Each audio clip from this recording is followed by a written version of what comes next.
identify, track and punish every terrorist and their backers. ನಮಸ್ಕಾರ ಗೆಳೆಯರೇ, ದೇಶ ಪ್ರೇಮಿಗಳೇ, ನಮ್ಮ ಕನ್ನಡ ಡಿಫೆನ್ಸ್ ನ್ಯೂಸ್ ಯೂಟ್ಯೂಬ್ ಚಾನಲ್ಗೆ ಸ್ವಾಗತ. ನಿಮಗೆ ಭಾರತದ ರಕ್ಷಣಾ ಶಕ್ತಿಯ ವಿಷಯಗಳನ್ನು, ನಮ್ಮ ಸೇನೆಯ ಸಾಧನೆಗಳನ್ನು ಮತ್ತು ಮೇಕ್ ಇನ್ ಇಂಡಿಯಾ ಅಭಿಯಾನದ ಶಕ್ತಿಯನ್ನು ನಿಮ್ಮ ಭಾಷೆಯಲ್ಲಿ ಅಂದರೆ ಕನ್ನಡದಲ್ಲಿ ಕೇಳಿ. ಭಾರತದ ಪ್ರತಿ ಮಿಸೈಲ್ ಉಡಾವಣೆ, ಪ್ರತಿ ಯುದ್ಧ ವಿಮಾನದ ಆಗಮನ, ಪ್ರತಿ ನೌಕಾ ಶಕ್ತಿಯ ಹೆಜ್ಜೆ ಎಲ್ಲವೂ ನಿಮಗೆ ತಲುಪಬೇಕು ಅಂದ್ರೆ ಈಗಲೇ ನಮ್ಮ ಚಾನೆಲ್ ಅನ್ನು ಸಬ್ಸ್ಕ್ರೈಬ್ ಮಾಡಿ ಮತ್ತು ಬೆಲ್ ಐಕಾನ್ ಕ್ಲಿಕ್ ಮಾಡಿ. ನಾವು ಕನ್ನಡಿಗರು ಮತ್ತು ಭಾರತ ಮಾತೆಯ ಹೆಮ್ಮೆಯ ಮಕ್ಕಳು. ಆ ಹೆಮ್ಮೆಯನ್ನು ಇನ್ನಷ್ಟು ಬಲಿಷ್ಠಗೊಳಿಸೋಣ. ಜೈ ಹಿಂದ್, ಜೈ ಕರ್ನಾಟಕ. ನಮಸ್ಕಾರ ಸ್ನೇಹಿತರೆ, ಸ್ವಾಗತ ನಮ್ಮ ಚಾನಲ್ಗೆ. ಮೇ 8, 2026 ಈ ದಿನ ಭಾರತ ಒಂದು ಅಸಾಧಾರಣ ಸಾಧನೆ ಮಾಡಿದೆ. ಆದರೆ ಮೊದಲು ಹೇಳಿ, ನೀವು ಒಡಿಶಾ, ಪಶ್ಚಿಮ ಬಂಗಾಳ ಅಥವಾ ಬಾಂಗ್ಲಾದೇಶದ ಕಡೆ ಇರುವ ಯಾರಾದರೂ ಆ ರಾತ್ರಿ ಆಕಾಶ ನೋಡಿದ್ದೀರಾ ಅಂತ? ಸಂಜೆ ಆಕಾಶದಲ್ಲಿ ಒಂದು ವಿಚಿತ್ರ ಲೂಪ್ ಆಕಾರದ ಬಿಳಿ ಹೊಗೆಯ ಗೆರೆ. ಕೆಲವರಿಗೆ ಅದು ಹಾರ್ಟ್ ಆಕಾರದಂತೆ ಕಾಣಿಸಿತು, ಕೆಲವರಿಗೆ ಬೆಂಕಿಯ ಉಂಗುರದಂತೆ ಕಾಣಿಸಿತು. ಆ ಫೋಟೋಗಳು ಸೋಷಿಯಲ್ ಮೀಡಿಯಾದಲ್ಲಿ ವೈರಲ್ ಆಗಿ ಎಲ್ಲರೂ ಒಂದೇ ಪ್ರಶ್ನೆ ಕೇಳಿದರು, ಏನಿದು? ಯಾವ ಮಿಸೈಲ್ ಇದು? ಆ ಕಂಟ್ರೈಲ್ಗಳು ಅಂದರೆ ಆ ಹೊಗೆಯ ಗೆರೆಗಳು ಅತ್ಯಂತ ಎತ್ತರದ ಆಲ್ಟಿಟ್ಯೂಡ್ನಲ್ಲಿ ರಾಕೆಟ್ ಬೂಸ್ಟರ್ ಬೇರ್ಪಡಿಸುವಾಗ ಅಥವಾ ಮಿಸೈಲ್ ತನ್ನ ಟ್ರೆಜೆಕ್ಟರಿಯನ್ನು ಬದಲಿಸುವಾಗ ಆಗುವ ವಿಜುವಲ್ ಎಫೆಕ್ಟ್ಸ್ಗಳು ಆಗಿರುತ್ತದೆ. ಅಂದರೆ ಇದು ಸಾಮಾನ್ಯ ಮಿಸೈಲ್ ಅಲ್ಲ, ಇದು ಮ್ಯಾನುವರಿಂಗ್ ಮಾಡುವ, ತಿರುಗಿ ಹೋಗುವ ಅಡ್ವಾನ್ಸ್ಡ್ ಸಿಸ್ಟಮ್ ಎಂದು ತಕ್ಷಣ ಅರ್ಥ ಆಯಿತು. ಆಗ ತಕ್ಷಣ ಸೋಷಿಯಲ್ ಮೀಡಿಯಾದಲ್ಲಿ ಸ್ಪೆಕ್ಯುಲೇಷನ್ಸ್ ಶುರುವಾಯಿತು. ಕೆಲವರು ಹೇಳಿದರು ಇದು ಅಗ್ನಿ-6, ಕೆಲವರು ಹೇಳಿದರು ಇಲ್ಲ ಇದು ಹೈಪರ್ಸಾನಿಕ್ ಗ್ಲೈಡ್ ವೆಹಿಕಲ್ ಟೆಸ್ಟ್, ಮತ್ತೆ ಕೆಲವರು ಇದನ್ನು LRASHM ಆಂಟಿಶಿಪ್ ಮಿಸೈಲ್ ಟೆಸ್ಟ್ ಅಂತ. ಯಾಕೆ ಈ ಕನ್ಫ್ಯೂಷನ್? ಯಾಕೆಂದರೆ ಅದೇ ಸಮಯದಲ್ಲಿ ಮೇ 6ರಿಂದ 9ರವರೆಗೆ ಬೇ ಆಫ್ ಬೆಂಗಾಲ್ನಲ್ಲಿ 3500 ಕಿಲೋಮೀಟರ್ಗಿಂತ ಹೆಚ್ಚು ಉದ್ದದ ಏರ್ ಸ್ಪೇಸ್ ಅನ್ನು ರಿಸ್ಟ್ರಿಕ್ಟ್ ಮಾಡಲಾಗಿತ್ತು. NOTAM, notice to airmen issue ಆಗಿತ್ತು. ಇದು ಒಡಿಶಾದ ಚಾಂದಿಪುರ್ನಲ್ಲಿರುವ ಇಂಟಿಗ್ರೇಟೆಡ್ ಟೆಸ್ಟ್ ರೇಂಜ್ನಿಂದ ಲಾಂಗ್ ರೇಂಜ್ ಮಿಸೈಲ್ ಟೆಸ್ಟ್ ಆಗಲಿದೆ ಎಂಬ ಸ್ಪಷ್ಟ ಸಂಕೇತ. ಆಗ ಮತ್ತೊಂದು ಸುದ್ದಿ ಬಂತು, ಭಾರತ LRASHM ಅಂದರೆ ಲಾಂಗ್ ರೇಂಜ್ ಆಂಟಿಶಿಪ್ ಮಿಸೈಲ್ ಅನ್ನು ಟೆಸ್ಟ್ ಮಾಡಿದೆ ಎಂದು.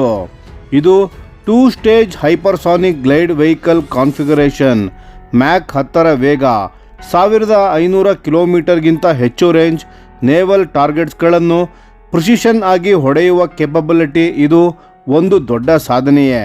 ಆದರೆ ಸ್ನೇಹಿತರೆ, ಅಸಲಿ ಬಾಂಬ್ ಬಿದ್ದದ್ದು ಮರುದಿನ ಮೇ 9, 2026 DRDO ಅಫಿಷಿಯಲಿ ಕನ್ಫರ್ಮ್ ಮಾಡಿತು.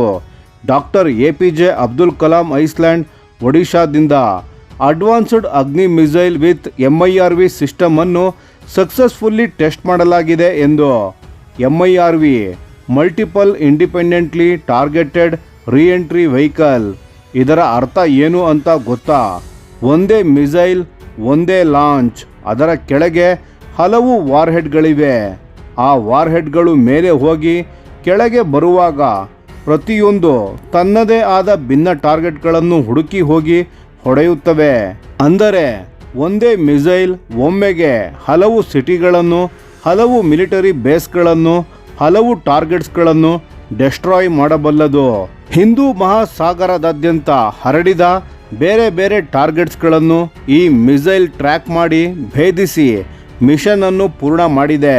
ಟೆಲಿಮೆಟ್ರಿ ಮತ್ತು ಟ್ರ್ಯಾಕಿಂಗ್, ಗ್ರೌಂಡ್ ಬೇಸ್ಡ್ ಮತ್ತು ಶಿಪ್ ಬೇಸ್ಡ್ ಸ್ಟೇಷನ್ಸ್ ಎರಡರಿಂದಲೂ ಲಿಫ್ಟ್ ಆಫ್ನಿಂದ ಹಿಡಿದು ಪ್ರತಿ ಪೇಲೋಡ್ ಇಂಪ್ಯಾಕ್ಟ್ವರೆಗೆ ಎಂಟೈರ್ ಟ್ರೆಜೆಕ್ಟರಿಯನ್ನು ಮಾನಿಟರ್ ಮಾಡಲಾಯಿತು. ಫ್ಲೈಟ್ ಡೇಟಾ ಕನ್ಫರ್ಮ್ ಮಾಡಿತು. ಆಲ್ ಮಿಷನ್ ಆಬ್ಜೆಕ್ಟಿವ್ಸ್ ಮೆಟ್.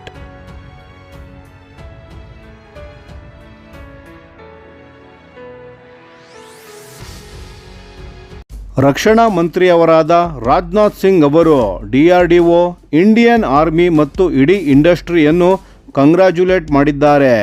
ಅವರ ಮಾತಿನಲ್ಲಿ ಹೇಳಬೇಕೆಂದರೆ ಬೆಳೆಯುತ್ತಿರುವ ಥ್ರೆಟ್ ಪರ್ಸೆಪ್ಷನ್ ವಿರುದ್ಧ ಇದು ದೇಶದ ಡಿಫೆನ್ಸ್ ಪ್ರಿಪೇರ್ಡ್ನೆಸ್ಗೆ ಅಮೋಘ ಕೇಪಬಿಲಿಟಿಯನ್ನು ಸೇರಿಸುತ್ತದೆ ಅಂತ. ಅದು ನಿಜವಾದ ಮಾತು. ಸ್ನೇಹಿತರೆ, ಒಂದು ನಿಮಿಷ ಥಿಂಕ್ ಮಾಡಿ, ಈ ಟೆಸ್ಟ್ ಯಾವ ಸಂದರ್ಭದಲ್ಲಿ ನಡೆಯಿತು? 2025ರ ಭಾರತ ಪಾಕಿಸ್ತಾನದ ಕಾನ್ಫ್ಲಿಕ್ಟ್ನ 1 ವರ್ಷ ತುಂಬಿರುವ ಸಮಯದಲ್ಲಿ ಆಪರೇಷನ್ ಸಿಂಧೂರ್ ನಡೆದ ನಂತರ ರೀಜನ್ ಇನ್ನೂ ಟೆನ್ಸ್ ಆಗಿರುವ ಸಮಯದಲ್ಲಿ ಈ ಟೈಮಿಂಗ್ ಕೋಇನ್ಸಿಡೆನ್ಸ್ ಅಲ್ಲ, ಇದು ಭಾರತದ ಸ್ಟ್ರಾಟಜಿಕ್ ಮೆಸೇಜ್ ಆಗಿದೆ. ಹೈಪರ್ಸಾನಿಕ್ ಗ್ಲೈಡ್ ವೆಹಿಕಲ್ ಯಾಕೆ ಮುಖ್ಯ ಅಂತ ಗೊತ್ತಾ? ಸಾಮಾನ್ಯ ಬ್ಯಾಲಿಸ್ಟಿಕ್ ಮಿಸೈಲ್ ಒಂದು ಫಿಕ್ಸ್ಡ್ ಆರ್ಕ್ನಲ್ಲಿ ಹೋಗುತ್ತದೆ. ಶತ್ರುಗಳು ಅದನ್ನು ಪ್ರಿಡಿಕ್ಟ್ ಮಾಡಬಹುದು ಹಾಗೂ ಇಂಟರ್ಸೆಪ್ಟ್ ಕೂಡ ಮಾಡಬಹುದು. ಆದರೆ HGV ಮ್ಯಾಕ್ 5ಕ್ಕಿಂತ ಹೆಚ್ಚು ಸ್ಪೀಡ್, ಜೊತೆಗೆ ಮಿಡ್ ಫ್ಲೈಟ್ ಮ್ಯಾನ್ಯೂವರಿಂಗ್ ಕೆಪಬಿಲಿಟಿ, ಅಂದರೆ ಯಾವ ಡೈರೆಕ್ಷನ್ನಿಂದ ಬರುತ್ತದೆ ಎಂದು ಶತ್ರುಗಳಿಗೆ ಗೊತ್ತೇ ಆಗಲ್ಲ, ಇಂಟರ್ಸೆಪ್ಟ್ ಮಾಡಲು ಅಸಾಧ್ಯ. MIRV ಪ್ಲಸ್ ಹೈಪರ್ಸಾನಿಕ್, ಒಂದೇ ಮಿಸೈಲ್ ಅನೇಕ ಟಾರ್ಗೆಟ್ಸ್, ಇಂಟರ್ಸೆಪ್ಟ್ ಅಸಾಧ್ಯ. ಇದು ನೆಕ್ಸ್ಟ್ ಜನರೇಷನ್ ಡಿಟರೆನ್ಸ್. ಭಾರತ ಈಗ ಅಮೆರಿಕ, ರಷ್ಯಾ, ಚೀನಾ ಮತ್ತು ಕೆಲವೇ ದೇಶಗಳ ಎಲೈಟ್ ಕ್ಲಬ್ನಲ್ಲಿ ಸೇರಿದೆ. MIRV ಕೇಪಬಲ್ ದೇಶವಾಗಿ ಹೊರಹೊಮ್ಮಿದೆ ಮತ್ತು ಇದೆಲ್ಲ ಆಗಿದ್ದು DRDO ಮತ್ತು ಭಾರತದ ಉದ್ಯಮದ ಜೊತೆಗೆ. ಆತ್ಮನಿರ್ಭರ ಭಾರತದ ಸಾಕ್ಷಾತ್ ಉದಾಹರಣೆ. ಆ ಆಕಾಶದ ಲೂಪ್ ಆಕಾರದ ಕಂಟ್ರೈಲ್, ಅದು ಬರೀ ಹೊಗೆಯ ಗೆರೆಯಲ್ಲ, ಅದು ಭಾರತದ ಶಕ್ತಿಯ ಸಂಕೇತ. ಅದು ನಮ್ಮ ಸೈಂಟಿಸ್ಟ್, ಇಂಜಿನಿಯರ್ಸ್ ಹಾಗೂ ಯೋಧರುಗಳ ದಶಕಗಳ ಪರಿಶ್ರಮದ ಗುರುತು. ಹಾಗಾದರೆ ಆ ಆಕಾಶದ ರಹಸ್ಯಕ್ಕೆ ಉತ್ತರ ಸಿಕ್ಕಿತು. ಅದು ಅಗ್ನಿ MIRV ಸಹಿತ.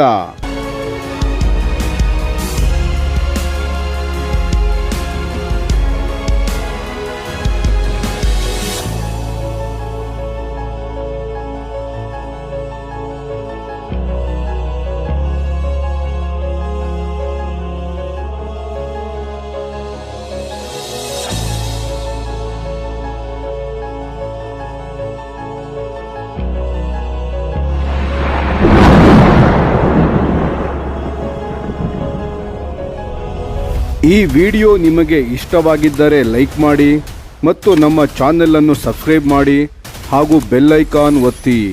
ಯಾವ ಅಪ್ಡೇಟ್ಗೂ ಮಿಸ್ ಆಗಬೇಡಿ. ಡಿಫೆನ್ಸ್ ಸುದ್ದಿಗಳನ್ನು ತ್ವರಿತವಾಗಿ ಪಡೆಯಿರಿ. ನಿಮ್ಮ ಬೆಂಬಲವೇ ನಮ್ಮ ಶಕ್ತಿ. ಭಾರತ ಬಲಿಷ್ಠವಾಗಲಿ ಎಂದು ಆಶಿಸುತ್ತಾ ಭಾರತ ಮಾತೆಗೆ ಜೈ. ಧನ್ಯವಾದಗಳು.